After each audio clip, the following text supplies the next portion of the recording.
नमस्ते सदावत्सले मातृभूमे। आप सोच सकते हैं कि हम देश में डिलिमिटेशन कमीशन बैठाए हुए हैं, हम देश में जो घुसपैठिए हैं उनको बाहर निकालने पर तुले हुए हैं। वो SIR का मामला हो, वो पासपोर्ट का मामला हो, वो फॉरेनर्स एक्ट का मामला हो या फिर पासपोर्ट एक्ट का मामला हो, कोई हो। कुल मिलाकर आज की केंद्र की सरकार पूरी शक्ति से घुसपैठियों को बाहर निकालने के लिए कटिबद्ध है। लेकिन इसके अतिरिक्त हमारे बॉर्डर एरिया में जो समस्याएं खड़ी होती हैं उनको लेकर गृह मंत्रालय का एक आदेश और उस आदेश के खिलाफ नोटिस, मतलब उस आदेश को अनुसरण करते हुए नोटिस और उस नोटिस के खिलाफ हाई कोर्ट और हाई कोर्ट का जवाब, ये सभी विषयों पर हम डिस्कशन करेंगे। मैं लगातार कहता आया हूं कि पाकिस्तान का निर्माण, जिन्ना की अगर फाइलें पढ़ेंगे तो पाकिस्तान का निर्माण इस्लामिक आधार पर नहीं हुआ था। अगर इस्लामिक आधार पर निर्माण होता तो फिर भारत से मुसलमान सब पाकिस्तान चला गया होता और हिंदुस्तान में सारे हिंदू वापस आ गए होते। लेकिन ऐसा नहीं हुआ। हिंदुस्तान में मुसलमान रोके गए, पाकिस्तान में हिंदू रोके गए, आज के बांग्लादेश में भी बड़ी संख्या में हिंदू रोके गए।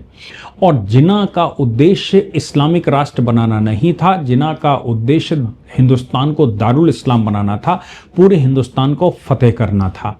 इसलिए जिन्ना ये लगातार कह रहा था माउंटबेटन से कि आप हमें भूमि का टुकड़ा दे दो, या तो हिंदुस्तान हमको दे दो या फिर भूमि का टुकड़ा दे दो, हम हिंदुस्तान फतेह कर लेंगे।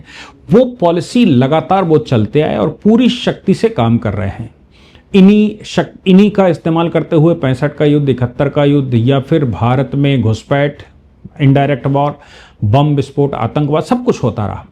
लेकिन बॉर्डर एरियो में मस्जिदें बनी, बॉर्डर एरियो में मदरसे बने, बॉर्डर एरियो में दरगाहें बनी, बॉर्डर एरियो में मज़ारें बनी। आखिर ये मज़ारें बॉर्डर एरिया में अचानक कैसे बन गई? हम सबको मालूम है कि केंद्र सरकार ने एक डेमोग्राफिक चेंज कमीशन बैठाया हुआ है, जो कि पूरे देश में खास तौर से भारत, नेपाल और बांग्लादेश के बॉर्डर पर जो डेमोग्राफिक चेंज हुए हैं वो किन राज्यों में हुए हैं और उनका आधार क्या है। जैसे मैं बंगाल की बात करूं, असम की बात करूं, त्रिपुरा की बात करूं, मणिपुर की बात करूं, या फिर उधर अगल बगल के क्षेत्रों की बात करूं, या बिहार की बात करें हम, या फिर हम उत्तर प्रदेश के बॉर्डर एरिया की बात करें, उत्तराखंड के बॉर्डर एरिया की बात करें, या फिर जम्मू कश्मीर, हिमाचल प्रदेश, और इधर पंजाब के बॉर्डर एरिया में, जम्मू कश्मीर के बॉर्डर एरिया में, और या फिर राजस्थान के बॉर्डर एरिया में, गुजरात के। केंद्र सरकार ने 2021 में एक बड़ा डिसीजन लिया था और उस समय तक 15 किलोमीटर, बॉर्डर के 15 किलोमीटर तक वो डिसीजन का इंप्लीमेंटेशन कैसे स्टेप बाय स्टेप हो रहा, उस पर हम लोग चर्चा आज कर रहे हैं। लेकिन पहले थोड़ा बैकग्राउंड बताना जरूरी है। 15 किलोमीटर तक बॉर्डर एरिया से BSF का कब्जा हुआ करता था, यानी कि BSF की पॉलिसी लगती थी, लोकल पुलिस नहीं लगती थी। BSF जो रिकमेंडेशन करती थी राज्य सरकारों को, वो करना पड़ता था। 2021 तक आप ये मानकर चलिए गुजरात का जो क्षेत्र लगता था वो 80 किलोमीटर BSF के कब्जे में था, 80 किलोमीटर बॉर्डर से, और उस पर राज्य सरकार का प्रशासन या पुलिस नहीं काम करता था। केवल रिकमेंडेशन, उनकी रिकमेंडेशन पर इंप्लीमेंट करने की जिम्मेदारी इनकी हुआ करती थी। 2021 में एक बड़ा नीतिगत परिवर्तन किया और उस परिवर्तन में बंगाल के क्षेत्र को, पंजाब के क्षेत्र को, राजस्थान और जो बड़े डिस्प्यूटेड बॉर्डर एरिया हैं उनमें 15 किलोमीटर से बढ़ाकर 50 किलोमीटर का क्षेत्र कर दिया गया था जो BSF के पास रहेगा।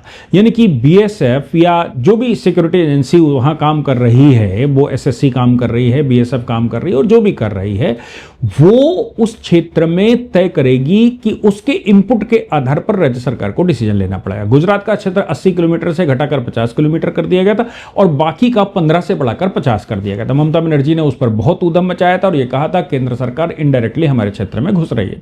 बड़ा ऊधम भी मचा था। केंद्र की जब BSF वहां गई थी तो ममता बनर्जी की पुलिस ने बहुत कुछ गलत भी किया था, उनको फैसिलिटेट करने से मना भी कर दिया था। बहुत कुछ चल रहा था क्योंकि ममता बनर्जी को यह लगता था कि जो बॉर्डर क्षेत्र हैं बंगाल के, उन बॉर्डर क्षेत्र में जो डेमोग्राफिक चेंज हो चुका है, जो उनके लोग बैठ चुके हैं उनकी सरकार बनाने के लिए, उसको BSF जाएगी तो गलत कर देगी।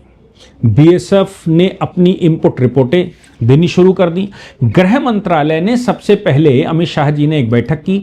उस बैठक में उन्होंने सभी बॉर्डर एरिया के क्षेत्र जिसके कब्जे में भी था, चाहे वो बीएसएफ के कब्जे में था, चाहे वो एसएसबी के कब्जे में था, चाहे वो आईबी के पास था, चाहे वो रॉ उस पर देख रही थी। तो आईबी, रॉ, बीएसएफ, एसएसबी सबको मिलाकर एक बैठक की थी। उस बैठक में गृह मंत्री ने कहा था कि ये 50 किलोमीटर के अंदर जितने संदिग्ध स्ट्रक्चर हैं, जितने पनाहगाह हैं या जो अवैध संदिग्ध गतिविधियां हैं, उन पर आप सर्विलांस करिए, सर्विलांस पॉइंट बनाइए और वहां से मैटर निकालिए और हमको इनपुट दीजिए, हम उस पर एक्शन लेंगे। टेरर फंडिंग तो नहीं होती है, विदेशी पैसा कहां से आ रहा है, ड्रोन के द्वारा वहां मैपिंग करिए, तकनीकी सुरक्षा को जो खतरे हैं उसको देखिए और अस्वाभाविक जनसांख्यिकी बदलाव को देखिए, रिलीजियस स्ट्रक्चर वहां पर जिस प्रकार से बन गए हैं उनको देखिए। ये चीजें कई राज्यों ने शुरू की। बंगाल में सरकार बदलने के बाद हम सबको मालूम है कि उन्होंने हावड़ा ब्रिज से लेकर और बाकी उधर क्षेत्रों में भी बुलडोजर चलाना शुरू कर दिया है और 50 किलोमीटर के अंदर बीएसएफ की जो रिकमेंडेशन थी उन रिकमेंडेशन पर काम करना शुरू कर दिया। बंगाल ने अपने यहां दार्जिलिंग का क्षेत्र पूर्ण रूप से केंद्र सरकार को दे दिया और बीएसएफ को जमीनें भी देना शुरू कर दिया है ताकि बीएसएफ उस पर काम करना शुरू करे। लेकिन जो सबसे बड़ी समस्या थी वो राजस्थान में थी। राजस्थान में कांग्रेस की सरकार लंबे समय तक रही, अभी भाजपा की सरकार बैठ गई और कांग्रेस की सरकार के समय पर वहां पर तमाम स्ट्रक्चर बन गए, जबकि राजस्थान में एक पार्टिकुलर कानून है, राजस्थान धार्मिक भवन और स्थान अधिनियम 1954, यानी कि 1954 में राजस्थान में एक कानून बना था कि कोई भी इलीगल स्ट्रक्चर, रिलीजियस प्लेसेस नहीं बन सकता जब तक कि राज्य सरकार से अनुमति न ले ली जाए। लेकिन वहां बन के खड़े हो गए। उत्तराखंड में भी इस प्रकार के कांग्रेस की रिज्म के दौरान खड़े हो गए थे बॉर्डर एरिया में, वो चीन का बॉर्डर हो या फिर वो दूसरे बॉर्डर हो, वहां खड़े हो गए थे। नेपाल के बॉर्डर पर खड़े हो गए थे, उत्तर प्रदेश में खड़े हो गए थे। उत्तर प्रदेश में तो योगी जी की सरकार ने बॉर्डर के 15 से 20 किलोमीटर के क्षेत्र में हजारों की तादाद में इस तरह के रिलीजियस स्ट्रक्चर बने थे, वो सब क्रैश करवा दिए। नेपाल सरकार ने उस पर चू नहीं किया। नेपाल सरकार ने बल्कि योगी जी का उस समय धन्यवाद किया और ये मैसेज आया कि भाई हमारे क्षेत्रों को सुरक्षित, बफर जोन में भी जो मस्जिदें मजारें बना रखी तो उनको भी सब गिरवा दिया था। जबकि बफर जोन में तो नेपाल के बफर जोन में भारत सरकार कैसे घुसेगी या उत्तर प्रदेश सरकार कैसे घुसेगी, लेकिन घुसे तो नेपाल ने भी शुक्रिया अदा किया। कुल मिलाकर मामला गंभीर था।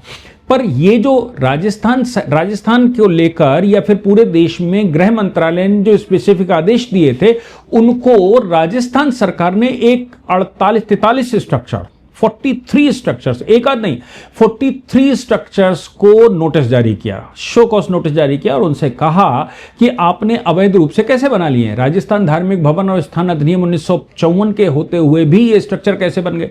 इन 43 में से 38 स्ट्रक्चर तो प्योर रिलीजियस हैं, उनमें मदरसे हैं, उनमें मस्जिदें हैं, उनमें मजारें हैं, उनमें दरगाहें हैं और 5 स्ट्रक्चर ऐसे हैं जिसमें बड़े बड़े भवन बना लिए गए हैं बिना नक्शा अप्रूवल के, बिना अनुमति के।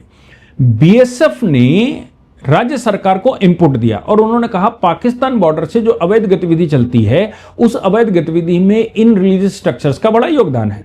पाकिस्तान के बॉर्डर से इन रिलीजियस स्ट्रक्चर्स, चूंकि वो 50 बॉर्डर से कोई 10 किलोमीटर पर है, कोई 5 किलोमीटर पर, कोई 15 किलोमीटर पर है, ये जो 50 किलोमीटर के अंदर के ये स्ट्रक्चर हैं, ये वो स्ट्रक्चर उन्होंने चिन्हित किए, राज्य सरकार को दिए, जहां पर गलत हो रहा था, जहां उनको इनपुट है कि यहां से गलत हो सकता है या यहां पर किसी न किसी प्रकार की अवैध गतिविधि चलती होगी या चलती है।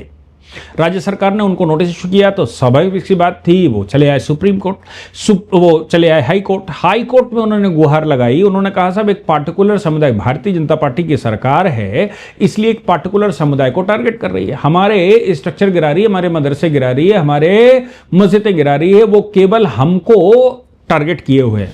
हाई कोर्ट के सामने यह भी सवाल था कि 2009 में ऑनरेबल सुप्रीम कोर्ट के union of India versus state of Gujarat के मामले में सुप्रीम कोर्ट ने 2009 में एक रूलिंग दी थी और यह कहा था किसी भी सार्वजनिक सड़क, पार्क या किसी सार्वजनिक भूमि पर अवैध धार्मिक ढांचे, चाहे वो मंदिर हो, चाहे वो मस्जिद हो, चाहे चर्च हो, चाहे गुरुद्वारे हो, को बिना किसी भेदभाव के ढहा दिया जाए। 2009 के बाद कोई भी स्ट्रक्चर बना है पब्लिक प्रॉपर्टी पर वो ढहा दिया जाए और अगर बाकी का बना है है तो वो उसकी अनुमति पत्र देखा जाए, बिना अनुमति के कोई स्ट्रक्चर नहीं बन सकता।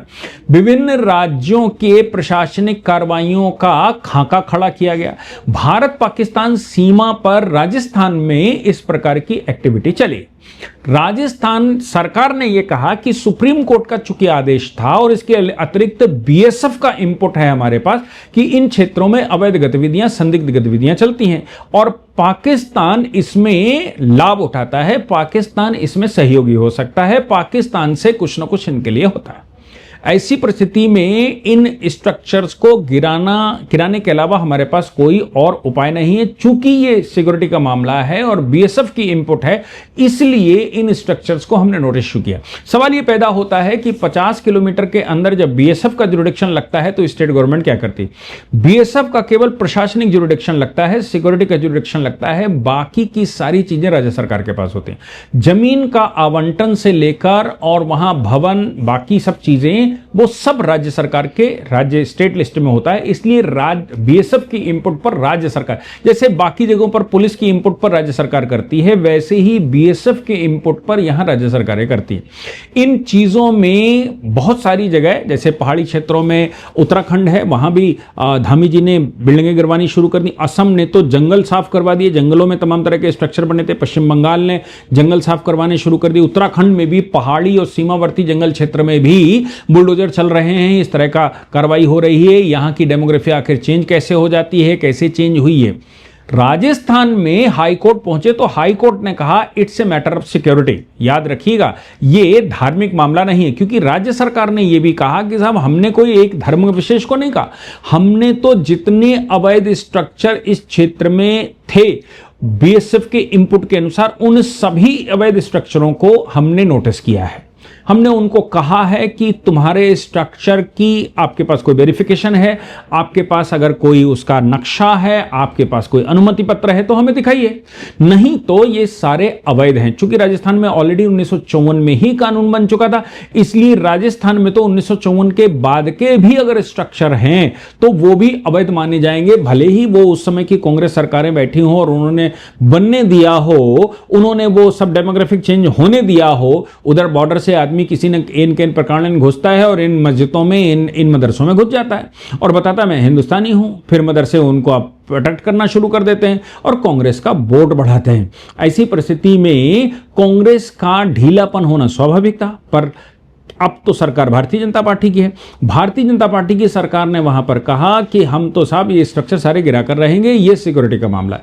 हाई कोर्ट ने भी ये बात स्वीकार करी और ऑनरेबल हाई कोर्ट ने कहा कि सिक्योरिटी का मामला है, देखिए ये, इसको धर्म के चश्मे से मत देखिए, ये सिक्योरिटी का मामला है। कानून अगर अप्लाई हो रहा है तो सब पर लागू हो रहा है, ये किसी एक पार्टिकुलर धर्म, पार्टिकुलर रिलीजन, पार्टिकुलर समुदाय पर नहीं लागू हो रहा।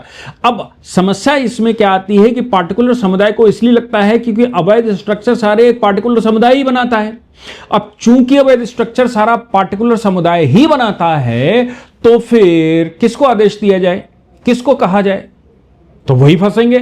इसलिए अब चूंकि गृह मंत्रालय डेमोग्राफिक कमीशन बनाकर डेमोग्राफी चेंज हुई है उस पर रिसर्च करवा रहा है, बॉर्डर एरिया पर अवैध स्ट्रक्चरों पर रिसर्च करवा रहा है और उन पर कमीशन बिठा रहा है। और जहां जहां भारतीय जनता पार्टी की सरकारें हैं वो सब जगह पर जो बीएसएफ या बाकी किसी के भी कब्जे में वो स्थान है या कोई भी एडमिनिस्ट्रेशन उसका देखता है, उन सबको निर्देश जारी किए हैं। उनके सबके इनपुट्स के आधार पर राज्य सरकारें एक्शन ले रही हैं। मैं समझता हूं कि केंद्र सरकार देश को क्लीन करना चाहती है, केंद्र सरकार देश में आतंकवाद खत्म करना चाहती है, केंद्र सरकार या भाजपा की सरकार देश में आतंकवाद को खत्म करना चाहती है, अवैध घुसपैठियों को निकालना चाहती है।